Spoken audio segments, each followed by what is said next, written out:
Hello, everyone, and welcome to this week's marketing mix. So it's been a bit up and down here this week in terms of weather, but also in terms of dog news.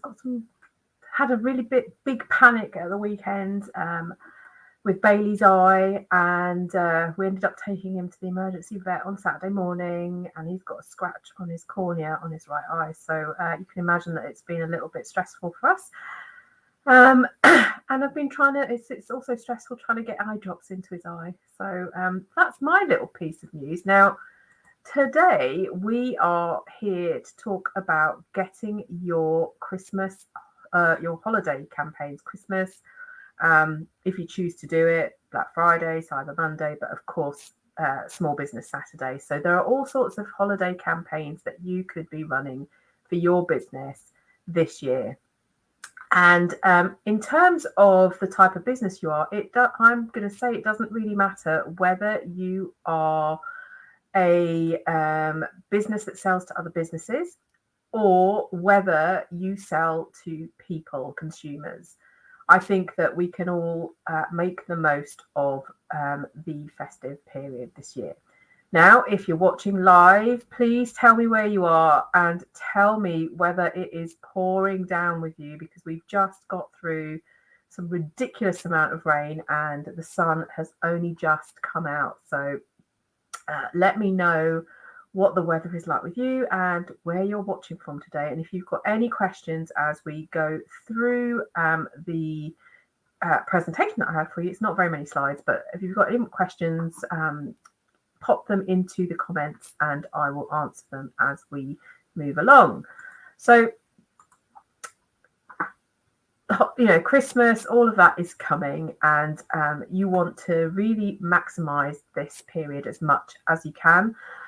People are going to be shopping, and in fact, people probably have started shopping earlier because of things like the supply chain problems we've been having, and also postal strikes. I know a couple of them have been called off recently, but people are getting into that shopping mode a little bit earlier. So if you haven't started yet, don't panic. There are things that you can do. And the reason that you really want to get going is I'm just going to give you a quick question to think about. What was the predicted total spend for on Christmas presents for 2022? Can anyone guess? I'll give you a little bit of time to catch up and answer.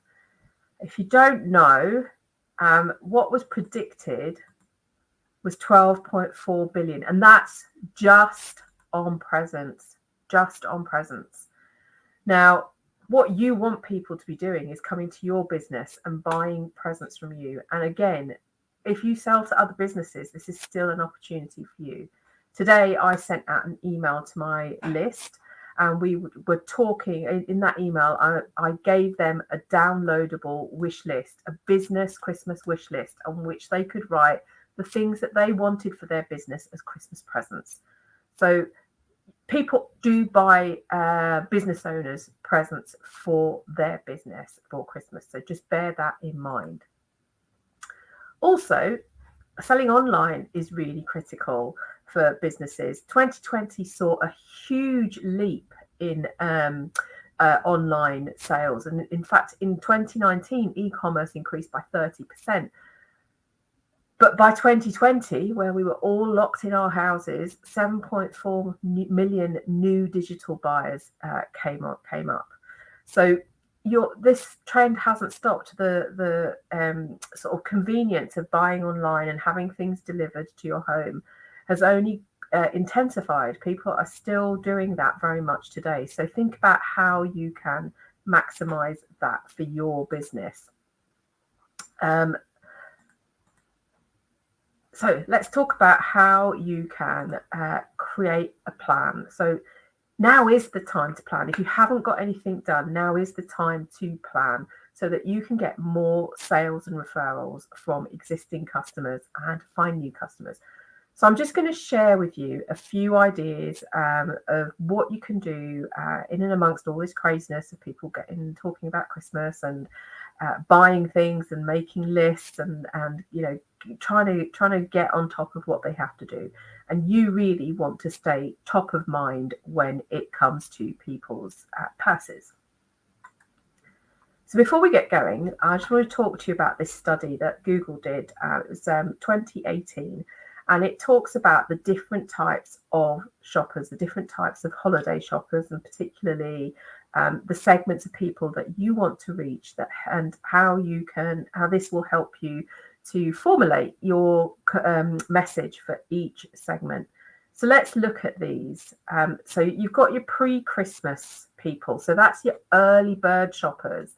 And those are the people that started last month, and they're going to be doing their Christmas shopping up until about the kind of end of November. So these are the people who are really organized, have got their lists together, they know exactly who they're buying for, and they're going to get that shopping done by the end of November. And we all know someone like this. They're a little bit annoying because I haven't even started yet. And then you've got your deal seekers. So these are the people who are looking for things on Black Friday, Cyber Monday, Small Business Saturday. So you know that most of those people are leaving, a chunk of their shopping, if not all of it, until that day, that kind of period of time when they can see what they can get in the sales that will invariably be happening. I saw an advert the other day, or heard an advert the other day for Black November. I just can't get my head around that. It's supposed to be one day in November, and now it's turned into a whole month. So those deal seekers are the ones that you'll want to, maybe entice with something of your own. And then you've got those last minute shoppers. We all know those type of people. They're the ones who turn up at the petrol garage on the 24th of December wondering what they can buy. And underneath that, you've got your evergreen shoppers. These are people who are picking things up all the time. They're the ones who will see something for a particular person that they want to buy, and they'll buy that, and they're finding things and shopping them, and they've got a drawer that they put all their presents in. So something you'll also want to be aware of is that because you've got all these different types of shoppers, you'll want to really be aware of when you do different types of marketing. So when you plan to do your email, your social, maybe you're going to do some paid ads. You want to modify what you do and adjust your messaging depending on where you are in this timeline. So if you're targeting the last minute shoppers, there's no point in posting anything or sending an email out at the beginning of November. They're not listening. They're not. It's la la la la la for them. So make sure that you understand the buyer behavior, and that you put together your plan to help these people discover you. And that doesn't mean that you can't keep communicating with them throughout, because of course you want them to remember you. But there's no point in giving deal seekers a deal at the beginning of November when they're specifically going to be looking around for that in that last portion of November. So make sure that you really plan to talk to these people in a very specific way. And then, think about various things that we're used to having now since 2020. Can you do a click and collect for people to order in your shop? If you have one, can they order online and come and collect it in your shop? Can you do a little delivery for really local people? Will you still be doing things like gift wrapping or various other things that add that little bit of an extra touch for your customers? Make sure that you make a list of all those things, and that you are communicating them to the people that matter, the people that you want to buy from you. So let's look at some ideas for what your offers might be. So discounts. This is perfect for those deal seekers, and you can see some of the types of discounts that you can offer there on the screen. Now, you don't always have to offer a discount, but if you want to, there is more than just a money off discount. So it could be that you want to give new stock a boost in your shop. So it could be some money off those, or the other way around. Maybe there's some stock that you want to sell out and you want to discount that. Another great way is to give a discount when people spend over a certain amount of money. That means that you get a minimum spend, but you're giving them some money off that minimum spend. And I know that when I shop a lot, so where I have to spend a minimum amount, I invariably do. So I can just say my weekly shop, do it online, and the basket has to be £40 so that I don't get an extra charge. And you can bet your bottom dollar that the basket is always over £40. So if it gets to £39.65, we will find something to put in that basket to put it over £40. So that's a really good one, because you're encouraging people to spend a specific amount of money. Now, you can have multi-price point discounts. So it could be something like you can get 10% off on orders over £40, or 20% off on orders over £100. Or you can have something exclusively for your most loyal customers. So those people that come back to you again and again, they can have a deeper discount. You don't always have to offer a discount on something, and you can think of ideas like the ones on the screen that provide some extra value to your customers. So you might offer some kind of present with purchases over a certain amount. So it could be, I'll come back to a consumer thing. So my hairdresser is offering, at the minute, she's offering 15% off their retail products in store, but she could potentially offer one of those products for free if people come in and have a service that's over £150. So that's encouraging them to spend perhaps a bit more than they would. Then, of course, things like free gift wrapping, that's always a great thing to offer. It takes the hassle out of people having to buy the wrapping paper and stuff, wrap all those presents themselves. You could even offer, if it's being posted to someone, you could even offer the postage part within it, so you will take care of everything. Christmas gift guides are a great idea.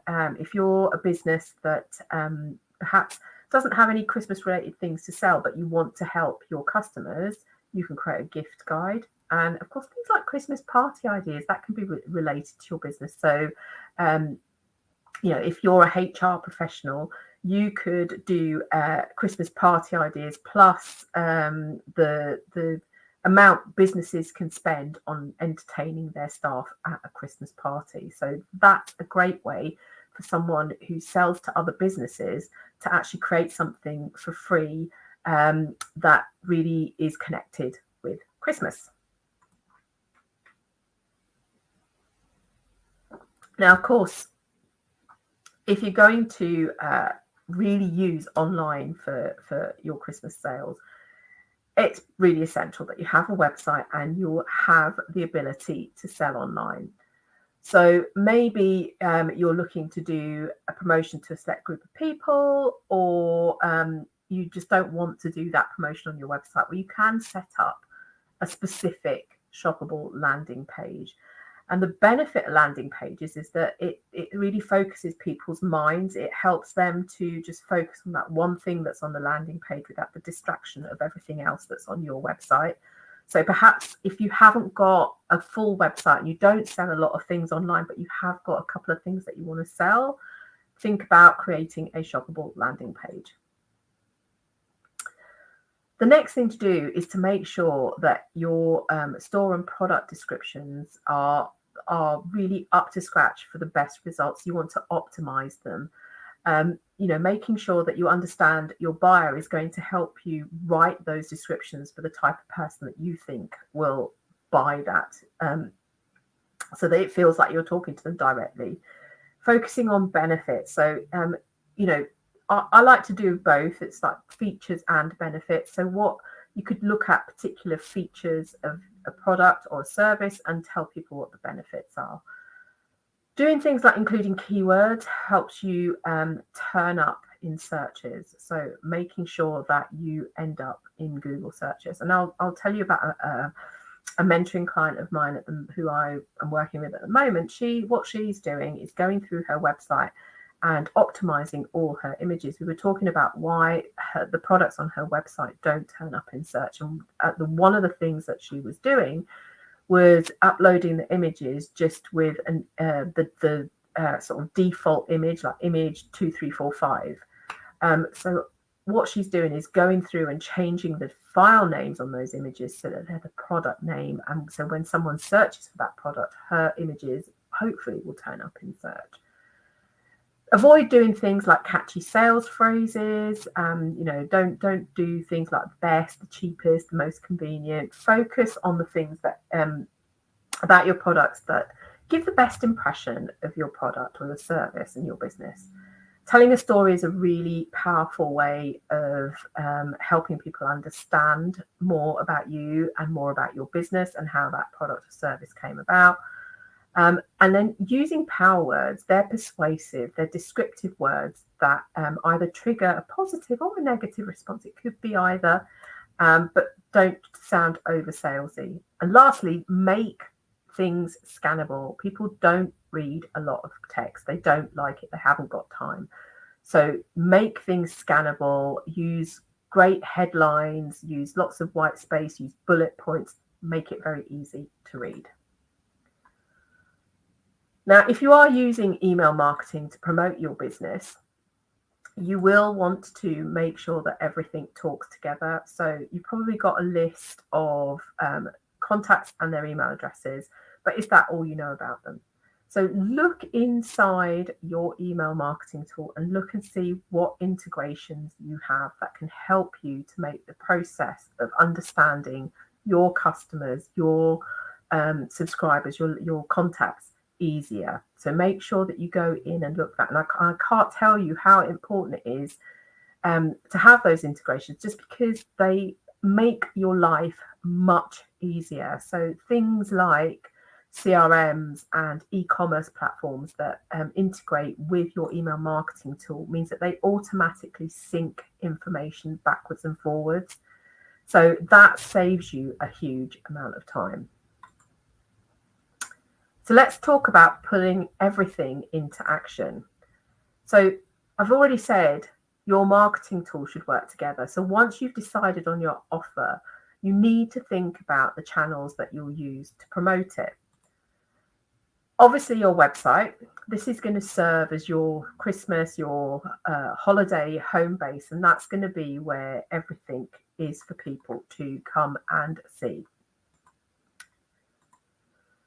Then you've got your listings and reviews. Don't forget about this. Are you on Google My Business? I'm not sure it's called that anymore. I think they've got a new name for it. But if you sell to people in your local area, I can't stress enough how much you need to have this listing on Google sorted out. And any other listings that you have, make sure that they're all up to date, that there are plenty of reviews on them, and they help people find you. Use social media to keep followers up to date. Tell them what's happening. Tell them what you're doing. And this is the place to promote really what's happening in your business and what's coming up for that festive period. Email marketing is how you're going to be able to reach people, to promote your offer and share the value that you provide this season. So we small businesses have a massive advantage over bigger businesses. We think we can't compete with them, but we can. It's because we're small, we're agile, we've got a good grasp and knowledge of our customers, and we know what they want and we know who they are. So use that advantage, and email marketing is going to help you to share your value. Content. So if you've got content, maybe you've already written some content around the holiday season. I know that when I first became a Small Biz 100 back in 2016, I wrote a series of blog posts about how businesses can take part in Small Business Saturday. Those blog posts are still on my website. They still get visited. And every year around this time, I start promoting them out again because they are evergreen content. They are things that I can use again and again every year at this time of year. And that helps people understand how they can leverage Small Business Saturday for their business and how they can create promotions, offers, and promote them. And lastly, you might want to use paid ads that will help amplify your efforts. You might want to put ads on Google, or you could do social media ads that is going to help you just simply boost what you're communicating. So you're going to turn this into something like this. So when you have some ideas on how you can execute your plan, you'll be able to plot out what you're going to send and when. So you've got a calendar, and this calendar is a promotional plan that leads up to Small Business Saturday. So this business has an offer for Small Business Saturday, and these are all the things that they're going to do to promote that offer. They're going to go onto social to encourage people to join their list. They're going to add a sign-up form to their website, maybe share a resource or something on social. So there's lots of things happening, and then they're going to announce their offer. They're going to announce it by email and on their social channels. So they've got all of this plotted out so that it encourages people to come to their website and buy whatever that offer is. And this is a really simple way of making sure that you stay on top of what you want to do for this period. This is for Small Business Saturday. You might have a specific Christmas campaign. You might want to put together a series of different messages. Remember that different buyer personas, the different types of people and when they shop. So once you've got this plan, it's easy to really put it all into action, because you know what you're going to do, you know when you're going to do it, and you know who you're talking to, so you know what the key message is going to be. So let's talk about ongoing success, because you don't really want to lose out on the noise that you've created and the customers that you've attracted throughout this campaign. So let's talk a little bit about how you can do that. So you're going to create that Christmas offer, but you know, people this year, like most years, are going to be sending gift cards and that kind of stuff. But after that, what are you going to do? Well, you can create something that helps people really think about the post-Christmas period, that helps them think about themselves. Maybe you're going to give them an offer for them. So in this example, there are membership deals to a gym. But if you create this post-Christmas offer, don't forget, you're going to share it in all the same places that you did before. You can plot this out on a calendar. So you're going to put it on your website. You're going to update your listings and review sites. There are going to be social media posts that you're going to want to create. You will tell your list, and perhaps you will create ads.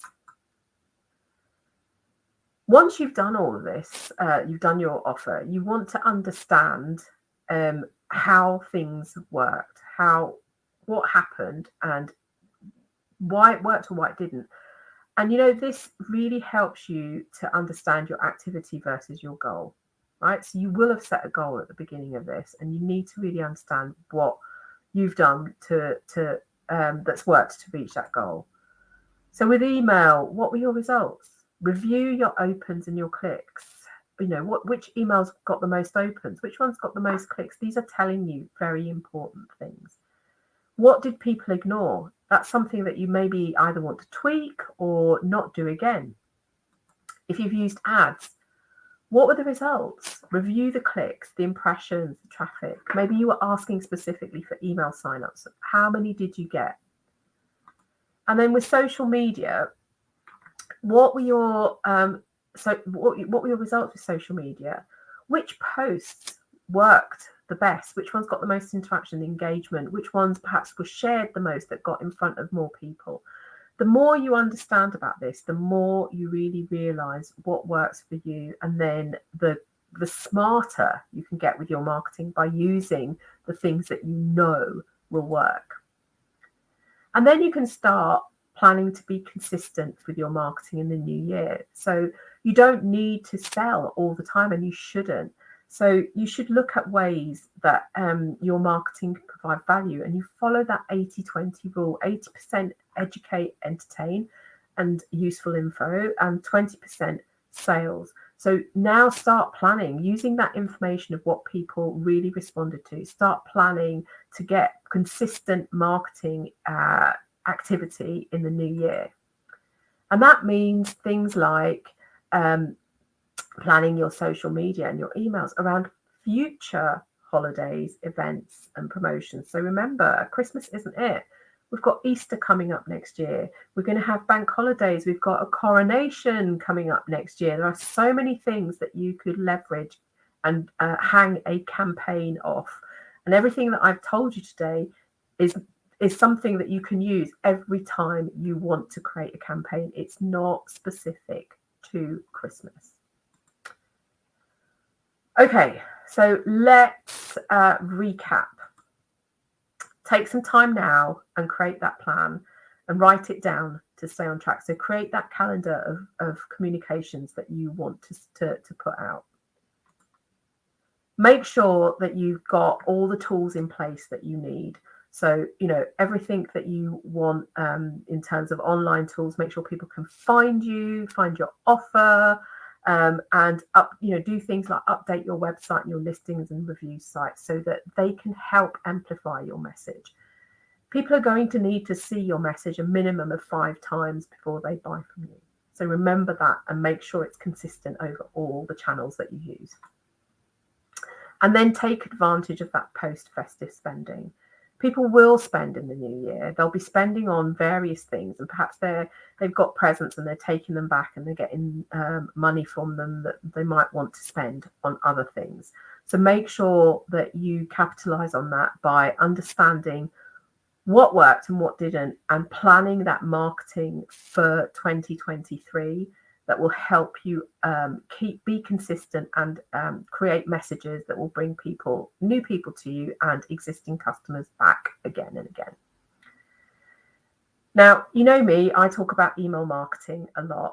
And if you want to be saying these 2 things about your email marketing, these are 2 very specific quotes from a lady called Becky Davis, who is on my email list, and she's in my Facebook group, and Becky has my email marketing planner. And she was very, very scared of doing any email marketing, and she's really nervous. And she has the planner, and this has completely changed her mind. So this planner is available now.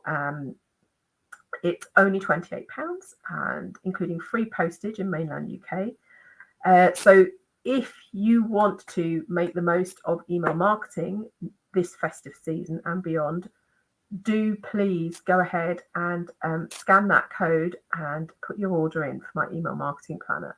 Now, if you're on my email list already, you will have received your Christmas wish list printout today. So make sure that people know that you would like that flyer. And if you are going to put together a festive marketing campaign, and you want some ideas about what to put into your festive emails, do sign up for my webinar, which is happening on the 17th of November. And in that, I'm going to focus specifically on festive email campaigns and going through the different types of emails that you could be sending to your list. And that includes promotional emails as well. So do join me for that on the 17th. You do have to save your place. It's a webinar, and you will get a unique joining link once you click on that registration link there. Cool. So that is all from me. I hope that's a bit of a whistle-stop tour, and I hope that's helped you to understand how to get your festive planning together to create your marketing campaigns. I'll be back in 2 weeks' time. There's going to be a bit of a gear switch in 2 weeks' time because I've been doing a lot of mentoring recently, and I'm doing a whole day's worth next week for Small Business Saturday. And I wanted to just take some time to talk about how you can get the most out of any mentoring that you take part in. So if you're the mentee, the person who's receiving the mentoring, how you can make the most of your mentoring session. So join me in 2 weeks' time on the 15th of November at 2:00, and I will go through how to make the most of your mentoring sessions. So I'll see you then. Take care. Bye.